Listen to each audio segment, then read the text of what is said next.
আজকে বহুদিন পরে একটা ডেইলি ব্লগ নিয়ে চলে এসেছি, তার সাথে শেয়ার করবো আমি সারাদিন কি কি রান্না করেছি আর আমার বস সারপ্রাইজ গিফট আমাকে কি কি দিল। সো হ্যালো গাইস, কেমন আছো তোমরা সবাই? আশা করছি সবাই খুব ভালো আছো। আর একটা নতুন মিনি ব্লগে তোমাদের সকলকে ওয়েলকাম। তোমরা দেখতেই পাচ্ছ সকাল সকাল চলে এসেছিলাম রান্নাঘরে, আর ও যেহেতু বাজার থেকে মাছ নিয়ে এসেছিল তাই ভাবলাম তাড়াতাড়ি করে মাছটা ভেজে নিই। এখানে আমি কড়াইতে তেল গরম করতে দিয়ে বেশ রুই মাছটা ভালো করে লবণ হলুদ মাখিয়ে এই কড়াইয়ের মধ্যে কিন্তু 3 পিস মাছ আগে দিয়েছিলাম, আর এই 2 পিস পরে ভেজে নেব, কারণ মাছগুলো বেশ বড় বড় ছিল। আর এই সাইডে কিন্তু আমি ভাতও বসিয়ে দিয়েছিলাম। আর এই মাছ ভাজতে ভাজতে আমি শুধু ভাবতে থাকি যে মাছ দিয়ে আমি কি তরকারি রান্না করব। দেখেছো মাছের সাইজগুলো কিন্তু বেশ ভালোই বড় বড় ছিল। আর জানো তো আমি যখনই মাছ মাংস রান্না করি এই লোহার কড়াইতেই কিন্তু রান্না করি, এর জন্য কড়াইটা এরকম কালো দেখতে পাচ্ছ, যেহেতু লোহার কড়াই। তো মাছ ভাজাও এদিকে হচ্ছে, আর এদিকে আমি ভাবছিলাম যে কি দিয়ে রান্না করব। তো গিয়ে দেখি সবজির এখানে মটর শাক রয়েছে, তাই ভাবলাম যে মটর শাকটা থাক, না নষ্ট হয়ে যাবে, মটর শাকটা করব।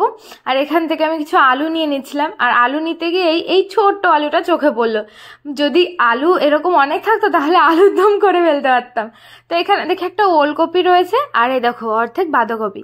বাঁধাকপির সাইজটা অনেক বড় ছিল, বাট আমাদের দুজনের এত বাঁধাকপি লাগে, মাছের মাথা নিয়ে আসতো তাহলে ঠিক আমি বাঁধাকপিটা রান্না করে ফেলতাম, বাট যেহেতু নিয়ে আসিনি তাই ভাবলাম যে চলো এখানে আদা পেঁয়াজ সব আলাদা করে রেখেছি। আর এই যে রসুন দেখো আমি ছাড়িয়ে রেখেছিলাম, দিদিভাই দিয়ে গেছিল রসুনগুলো খোসা সমেত, ওগুলো রোদে দিয়ে বেশ ভালোভাবে ছাড়িয়ে নিয়েছি।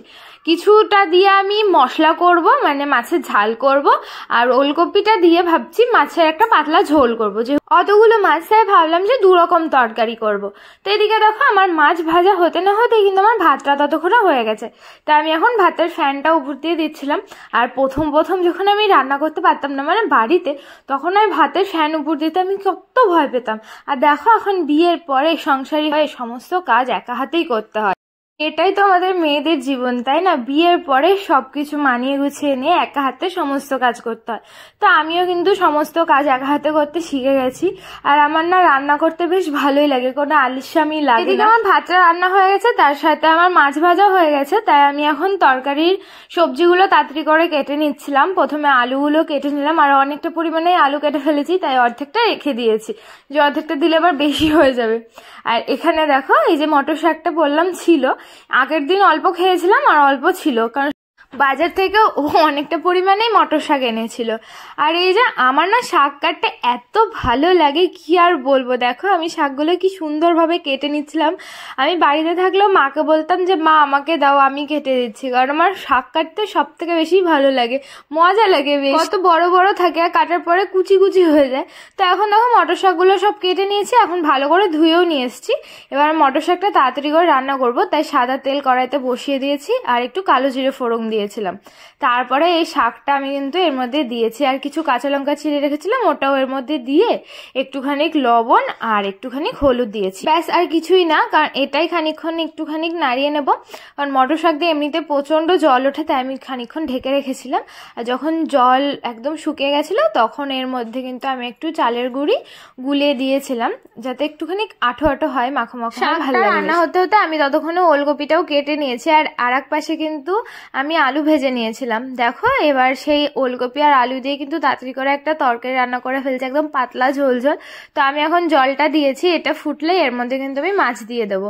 তো দেখো আমি খানিকক্ষণ ঢেকে রাখার পরে এই ঝোলটা ফুটে গেছে, এর মধ্যে আমি এই মাছ, জানো তো আমি না বিয়ের আগে এরকম পাতলা ঝোল মাছের একদম খেতে চাইতাম না, তখন শুধু আমার মনে হতো আমি একটুখানি মাছের ঝাল খাবো, বাট আমার এখন এই মাছের ঝাল জিনিসটা খুব একটা বেশি ভালো লাগে না, তাই আমি সবসময় এরকম পাতলা ঝোল করার চেষ্টা করি।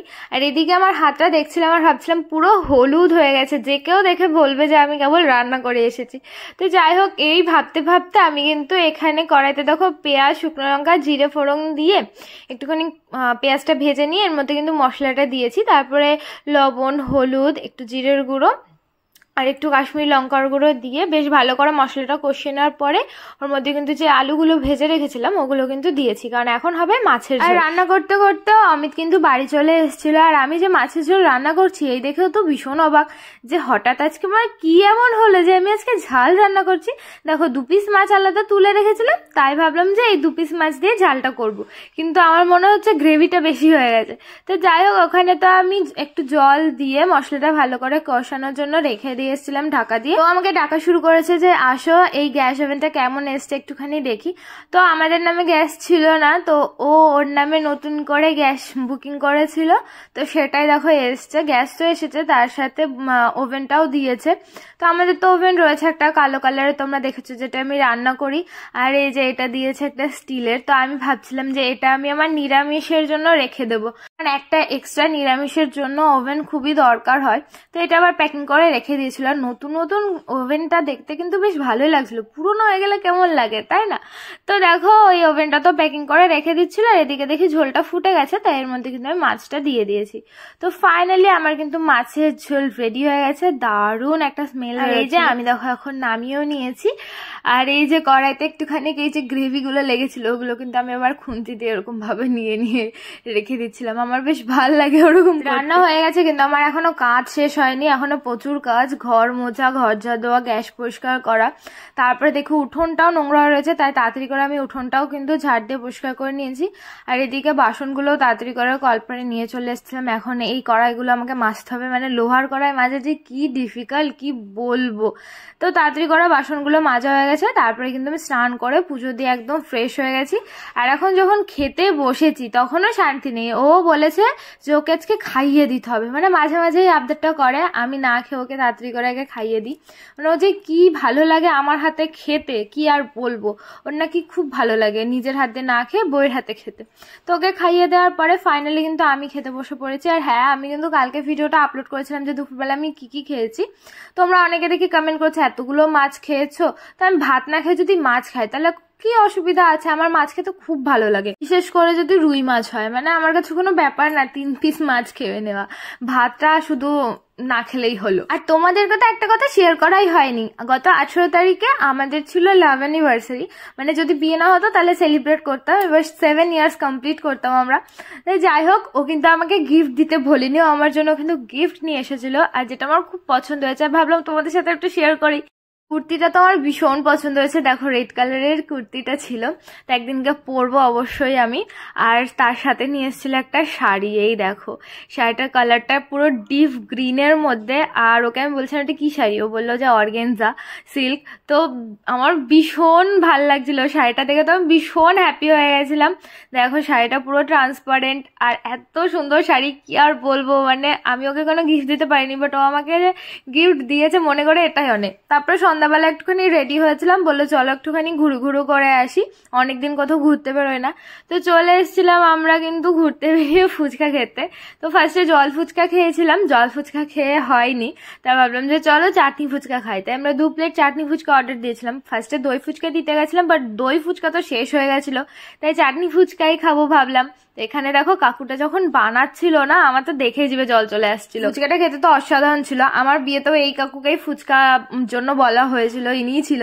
তো যাই হোক বন্ধুরা, আজকে ভিডিওটা তোমাদের কেমন লাগলো অবশ্যই কমেন্টসে জানিও, ভালো লাগলে লাইক শেয়ার করো, অবশ্যই ফলো করো। আর আমার বর যে আমার জন্য এই ছোট ছোট জিনিস মনে রেখে গিফট দিয়েছে, আমার না ভীষণ